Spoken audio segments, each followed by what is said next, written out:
सो आगाज करते हैं विहाड़ी से, जहां लड़कियों को नौकरी का झांसा देकर उनका जिनसी इस्तेहसाल करने और उनकी नाजेबा वीडियोस बनाकर उन्हें ब्लैकमेल करने वाले गैंग को टीम सरेआम ने गिरफ्तार करवाया था। लेकिन जिस वक्त गैंग के सरगना हामिद वहाज को गिरफ्तार किया गया, उसने कैमरों की मौजूदगी में वीडियोस वाली USB निगल ली।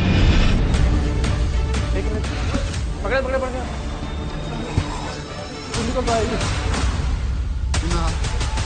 नहीं, हाथ में तो नहीं है, निकल लिए खैर इसमें। 700 प्लस लोगों का डाटा है जो इसके पास मौजूद है उस फ्लैश में। निकालने कैसे अब?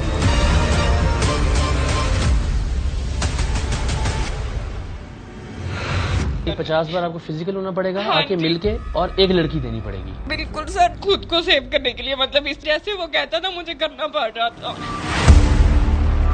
सर ये तो लंबी गेम निकलेगी।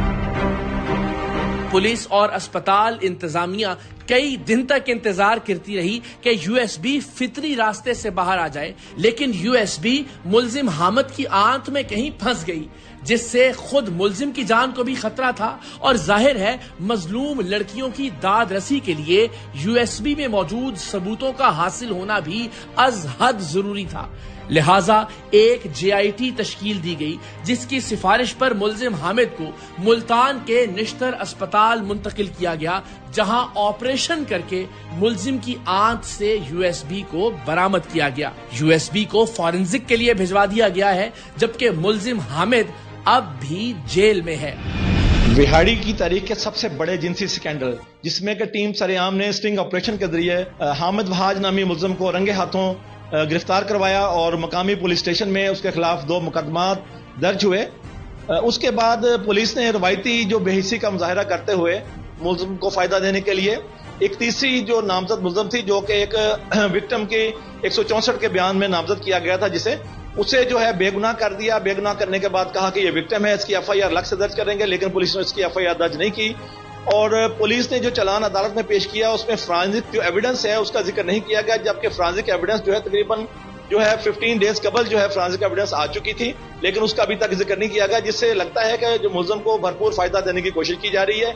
इसी तरह इस FIR के मलसी मुल्जिम के साथ जो हमराही मुल्जिम था जो है उसको भी अभी तक पुलिस ने गिरफ्तार नहीं किया गया है। जब पुलिस हुकाम से बात हुई तो उन्होंने कहा कि वो इश्तिहारी उसको कर दिया गया है, तो अभी तक उसको भी गिरफ्तार नहीं किया गया है। और मकामी जो पुलिस स्टेशन है जिसमें SHO सिटी जो है और उसका IO जो है वो भरपूर तरीके से मुल्जिम को फायदा देने की कोशिश कर रहे हैं। ये हमारे डिस्ट्रिक्ट विहाड़ी के शहर में एक बड़ा कभी किस्म का और गुनाहगार जुर्म हुआ था, जो अखलाकियात की तमाम हदों को अबूर कर गया था, जिसमें शरीफ शहरी जो हैं उनकी बच्चियों की इज्जत को बर्बाद करने के लिए जो गुनाहगार जुर्म किया गया था, उसमें पुलिस एक्टिव हुई और मुल्ज़मान की गिरफ्तारी के लिए और कानूनी मशीनरी को हरकत में लाने के लिए उन्होंने इसका आगाज़ किया।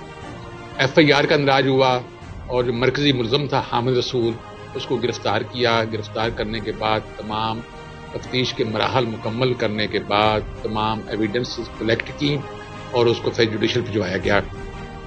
और उससे जो USB बरामद हुई थी वो और दूसरा मोबाइल फ़ोन, ये तमाम PFSA को भिजवाया गया, ताकि जो हमारी एक टेक्निकल एविडेंस है वो हम कलेक्ट करके इस केस को टेंजिबल एविडेंस के साथ कोलैबोरेट करके कोर्ट में सबमिट करवा सके।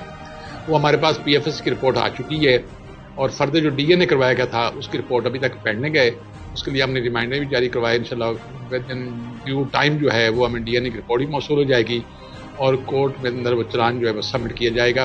तमाम टेक्निकल एविडेंस और तफ्तीश के तमाम मरहल जो हैं उनको हमने अपनी सुपरविजन में पाया तकमील तक पहुँचाया है, ताकि मुल्ज़मान को कैफ़े करदार तक पहुँचाया जा सके। मुल्ज़म जो हामिद रसूल था वो जुडिशल चला गया और उसका जो हमराही मुल्ज़म था रमज़ान उर्फ जानी, उसकी गिरफ्तारी के लिए हमने स्पेशल टीम जो कंस्टिट्यूट की हुई है और हमारा जो हमारा तफ्तीश का एक मरहला होता है जिसमें दफ़ा 87 ज़ाब्ता फौजदारी जो है उस पर अमल करके 512 का चालान जो है वो मुरतब किया गया है और हम तमाम जो है वसाइल बरूए कार ला रहे हैं ताकि उसको गिरफ्तार करके अदालत के अंदर पेश किया जाए और जो लवाहकीन हैं जिनके साथ ये ज़्यादती हुई है उनको इंसाफ मुहैया करने में किसी किस्म की कोई कमी जो है वो न रह जाए।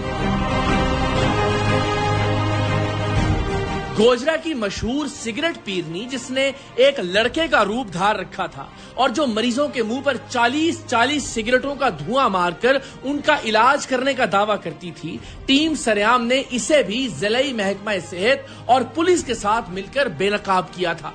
जिस वक्त टीम सरेआम ने कार्रवाई की, इसके अड्डा नुमा आस्थाने पर लोगों का रश लगा हुआ था, लेकिन अल्हम्दुलिल्लाह प्रोग्राम सरेआम के बाद अब इसका अड्डा बंद हो चुका है। मेरे जाती को नुकसान पहुंचाया मेरा जाती नुकसान मेरी गाल सुन, मैं मेरा कोई दुश्मनी आ पता मेरा मसला ये जो लोग यहाँ आ रहे हैं, आप उनको इलाज की बजाय बीमारी में मुबतला कर कदी जे अगर सुनोगे भी तो जो आपको सजाद शाह साहब या कि नाज़नीन बीबी क्या समझ के आपसे ये जिम्मेदारी माफी दे।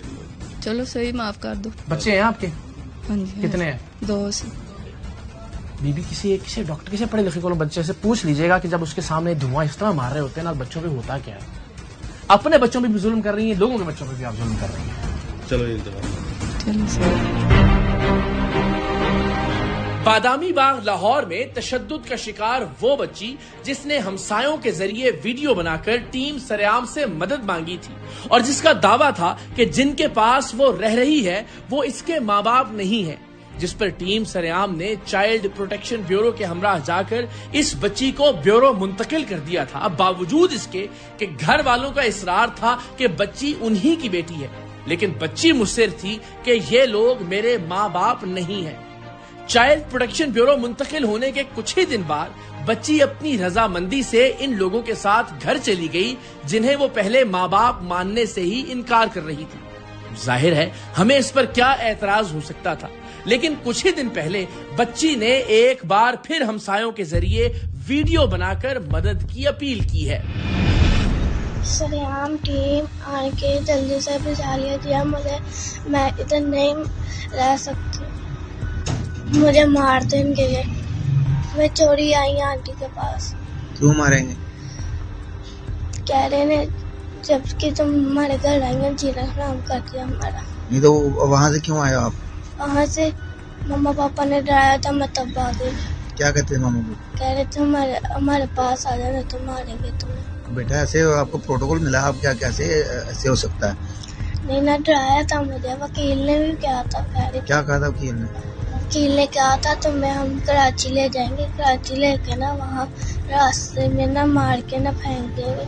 अच्छा। तब मैंने ये बात में ना डर गई मैं। अब ये फैसला हम आप पर छोड़ते हैं कि इस बच्ची के हवाले से हमें क्या करना चाहिए। रजावा साहब क्या है आप? डीएसपी किसमें? AVLC। अच्छा, चोरी की बाइक दी आपने अभी इनको? मैंने किसी को नहीं दी। ला इलाहा मोहम्मद रसूलुल्लाह मैंने नहीं दी, कुरान की कसम नहीं दी। पैसे लेने में मजा आता है। सर ने तुम्हारे लिए बाइक निकाली है। कराची में चोरी की मोटरसाइकिलें बेचने वाले AVLC के DSP नजाबत के खिलाफ प्रोग्राम सरेआम के बाद हर एक हैरान था कि अगर शहर में मोटरसाइकिलों की चोरियां रोकने के जिम्मेदार इदारे एंटी व्हीकल लिफ्टिंग सेल का DSP ही चोरी और रिश्वतखोरी में मुलव्वस होगा तो शहर का क्या बनेगा। लेकिन खुशाइंद बात है कि SSP राव आरिफ असलम ने उसी वक्त DSP की रिश्वतखोरी का नोटिस लेते हुए DSP को उसके ओहदे से हटा दिया और अब इस करप्ट DSP के खिलाफ महकमाना कार्रवाई जारी है। सरेआम की जानिब से AVLC शरीफाबाद में जो कार्रवाई की गई थी, जिसमें DSP को फौरी तौर पर ओहदे से हटा दिया गया था और कराची पुलिस चीफ की जानिब से KPO क्लोज भी कर दिया गया था और हमें यह बताया गया था कि उसके खिलाफ सख्त महकमा जाती कार्रवाई की जाएगी, क्योंकि जो सबूत ARY न्यूज़ की जानिब से पेश किए गए थे और तमाम CCTV फुटेजेस और दीगर शवाहिद भी पेश किए गए थे, उसके बाद पुलिस की जानिब से एक तहकीकाती कमेटी बनाई गई थी, लेकिन ताहाल उसके ऊपर क्या एक्शन लिया गया है उसकी तफसीलात से हमें आगाह नहीं किया गया। AVLC की जानिब से जो कराची भर में मोटरसाइकिल लिफ्टिंग या स्नैचिंग या कार लिफ्टिंग स्नैचिंग या स्टोलिंग के खिलाफ जो कार्रवाइयाँ की जाती हैं उससे भी हम वक्तन फ़वक्तन आगाह करते रहते हैं। जो कराची में जनवरी से लेकर अगर आज तक का आप डेटा देखें तो तकरीबन 28,000 के करीब मोटरसाइकिलें और गाड़ियाँ चोरी या छीनी गई। लेकिन अब मार्च के बाद से जो कबाड़ियों के खिलाफ एक्शन का सिलसिला शुरू किया गया, तो हैरत अंगेज़ तौर पर मोटरसाइकिल की जो चोरी की या लिफ्टिंग की जो वारदातें थी उसमें काफ़ी हद तक कमी वाक़या हुई। अगर आप जनवरी से लेकर मार्च तक देखें तो हर महीने तकरीबन 4,500 के करीब मोटरसाइकिलें चोरी हो रही थी या उसके अंदर कुछ छीने जाने के भी फिगर्स मौजूद थे। लेकिन मार्च के बाद से अब तक ये बतदरीज 1000 से 1200 या 1300 का इसके अंदर फ़र्क आ रहा है। आप बिल्कुल देखें, टीम सरेआम की जानिब से जब कार्रवाई की गई थी तो उसके बाद पुलिस की जानिब से बहुत सख्त एक्शन लिया गया। आरिफ असलम राव जो SSP AVLC हैं, वो वैसे भी अपने महकमे में ईमानदार और इंतहाई सख्त अफसर मशहूर हैं। उनकी जानिब से जो अकाउंटेबिलिटी का जो सिलसिला जो चलता रहता है, तो उसके हवाले से हमने भी अपने तौर पर मालूमात हासिल की।